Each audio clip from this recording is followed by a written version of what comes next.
If he hadn't proved it already, I think Morgan Rielly should be the captain of the Toronto Maple Leafs. Just the hardest clap he can possibly get, and it is a huge F you to the entire Maple Leafs organization. It's simple as that. If you don't understand that, I might not be able to explain it to you if you don't just get that on your own. If you look at the replay, I think, Morgan Rielly probably went for like the punch with the glove and with the stick in his hand and kind of got him wrong. But I guess the way I look at it too, it's he did the right thing. I would be much more distraught if Morgan Rielly just buried his head and just watched him do that and then did absolutely nothing. I think that would be a bigger story. That being said, the kicker is that he cross-checks him in the head. Like, that's overreaction. Yeah, I think it's embarrassing that he's going to get 5 at least. I mean, you look at some of the stick work that doesn't elicit a suspension and that just gets a $5,000 fine, and then this guy gets 5 games minimum. He's probably going to get 5 or 6. If it goes up to 7 or something, I'll have lost faith in the NHL in general. But lower than I thought. It's nice to not go overboard and crucify a guy. I thought he'd get 6, 7. I really did. 5 right on the money line for having that in person. It sounds like the in person probably went well. And I think the reason he got 1 less than Perron is because his initial contact was on the shoulder and it slid up, and he's got zero history of any of that. Just right. I think it kind of fits what he did. He obviously overreacted. I think he would regret getting the stick up in his head area. If it's around the shoulder, it's 0 games, but it is what it is. I think it's close to the Pierre Turgeon and Dale Hunter thing. Rielly is appealing this. I wonder if he's got some intel that he might actually win this thing. I was hearing through the grapevine that, I think it was Sheahan that requested an in-person meeting, as he wanted to go in there and read the riot act back to the league. Really? Is the league against the Toronto Maple Leafs? No, just everybody in Toronto that roots for the Leafs thinks that the league is against them. 5 seems like a good amount for me, but you Leafs guys were probably up in arms. Oh, he should have got 0. George Peros is coming after us, like Sheldon Keefe. It's all a conspiracy theory. Give me a break, you guys. 5 games, good amount. Make no mistake about it, Bertuzzi is fighting it. Do you think it would be a wise decision or the right decision to maybe sit this guy for a game or two just for a bit of a reset? I'm sure you've been through that in your career. Yeah, I'm not sure. Because Really? do you want to be alienating a guy that you're going to need down the line? I wanted to speak to Jake McCabe a bit. For people who don't know, you played with McCabe. You're actually buddies with him. What type of guy is he? He's a guy that you want in your dressing room. When I played in Buffalo, it was Kyle Okposo, Jake McCabe, myself, maybe Sam Reinhart, Jack Eichel, that were like the vocal guys. But for guys that were normal and like came to work every day, did their job, there's nobody better than Jake McCabe.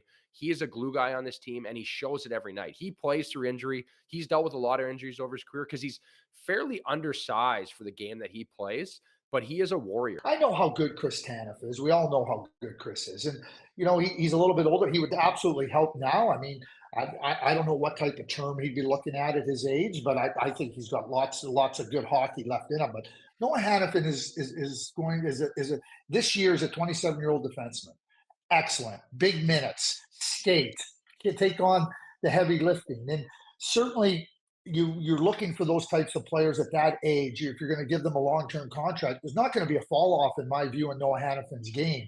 And to me, he fits the way the Toronto Maple Leafs want to play. You know what? The year's been good. I've been happy with my game and more as of late in the last month or so. And then, it seems like every year people ask it and my name comes up around trade deadline, but now with the expiring contract, it's, there's more to it, I guess. The one thing people don't know about you, your father-in-law is Stumpy Thomas. What's that like? Yeah, it's great. We have a lot of fun together, spend a lot of time together, and especially in the off season, me spending time in Toronto. So it's always fun. We chat hockey a lot and get golfing quite a bit and those sorts of things. So it's been awesome. He's again, another kind of asset to pick his brains at times. We're 3-4 years past where that moment came for Nick Robertson, and it's great to have high hopes, and it's great to believe in the potential of a player, but it takes time. So my answer on Easton Cowan and Fraser Mitten is no, they can't come in and help them now. I don't think they can come in and help them next year. And I'm not so sure about the year after. And I use Nick Robertson as an example. And so that's where the real challenge comes for the Toronto Maple Leafs. You have this core five. Matthew Nyes falls into it. Nick Robertson is finding his way. He is coming into his own and finding his way. So you start to go, okay, what do we need to help this team and this group? And are these guys there? And when is that time? You'd love to be able to say, yeah, next year. Like last year at this time, I think you could absolutely say Matthew Nyes could come in and help. I don't see that with Fraser or Easton. Your thoughts on Phil Kessel winding up in Vancouver potentially, your old buddy? Look, I like Phil.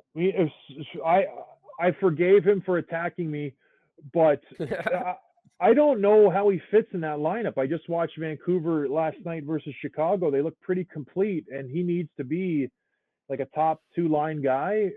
Their third line's pretty deadly with Bluger, Connor Garland, and Joshua.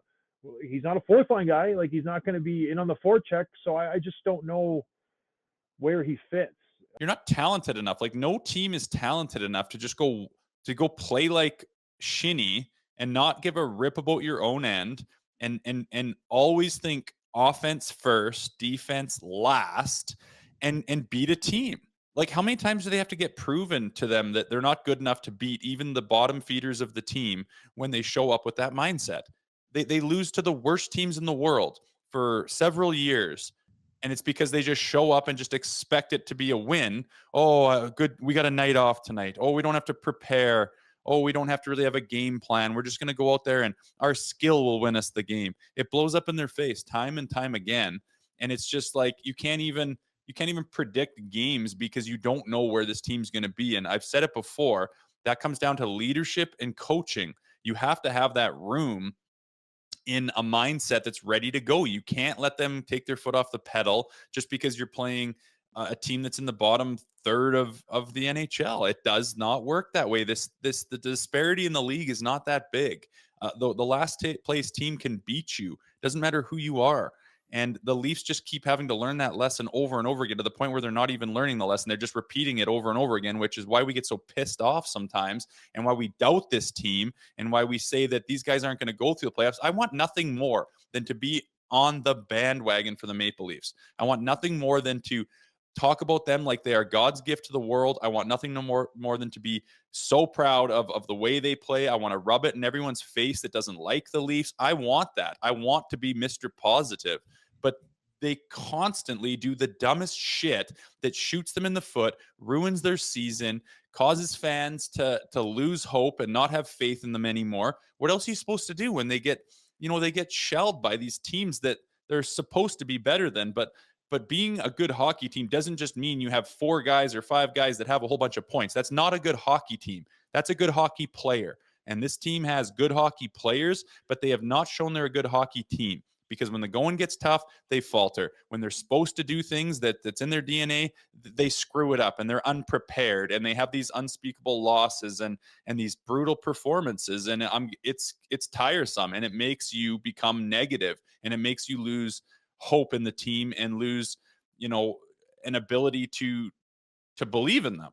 And that's where we are right now. And that's why they're tickering around a wild card spot, and they were like Stanley Cup favorites, one of them coming into the season. It's a piss off, man. And losing to the Ottawa Senators in that fashion, when you have half the barn cheering for you, it's almost like a home game. And you're putting Jones back in net. You should have every reason to be like, we got to get our ducks in a row. What is the system in our defensive zone? Turnovers in the neutral zone are going to be unacceptable. If it's a low percentage play, we got to get it deep. We got to protect that puck. We got to have numbers. We got to support it. No, fuck it all. We're just going to go out and just whoop-de-doo and oh baby, I'll just find someone back door and we'll roof it and have a big sick Selly and then Selly by the bench. So sick. And it just blows up in your face because they're not good enough to do that. Nobody is. And when they're going to learn that, I have no idea.